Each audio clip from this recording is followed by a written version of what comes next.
Hello friends, আবার চলে এলাম বাগানে। একটা বেগুন নেব আর কিছু নিম পাতা নেব। আজকে বানাবো একটু নিম ছেঁচকি, যেটা অনেকেই বলে নিম বেগুন। তো আমরা এটা বার হিসেবে করে থাকি। আজকে বুধবার, নিম পাতা তেতো, মানে এটা আমরা বৃহস্পতিবার, শনিবার এই সব দিনগুলো খাই না, আর মঙ্গলবার। তো আজকে বুধবার, তাই এটা বানাবো। চলে এলাম বেগুন নিতে আর কিছু নিম পাতা নিতে। তো তোমরা এই মেনুটা খেতে কে কে পছন্দ করো অবশ্যই কমেন্টে জানাবে। আমাদের ভীষণ সবাই ভালোবাসে। তো এটা দিয়ে ফার্স্টে সবাই অর্ধেক ভাত এটা দিয়েই খেয়ে ফেলে। তোমাদের কার কার ভালো লাগে এই জিনিসটা খেতে? তো দেখো বন্ধুরা, বেগুন নিয়ে নিলাম, কয়েকটা বেগুন।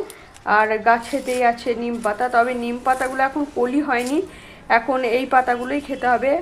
আগের পাতা, পুরনো পাতা। তো কলি যে পাতাগুলো খুবই কচি হয়, সেগুলো দিয়ে আরও বেশি মিষ্টি লাগে। তো পাতাগুলো কাছে আছে তাই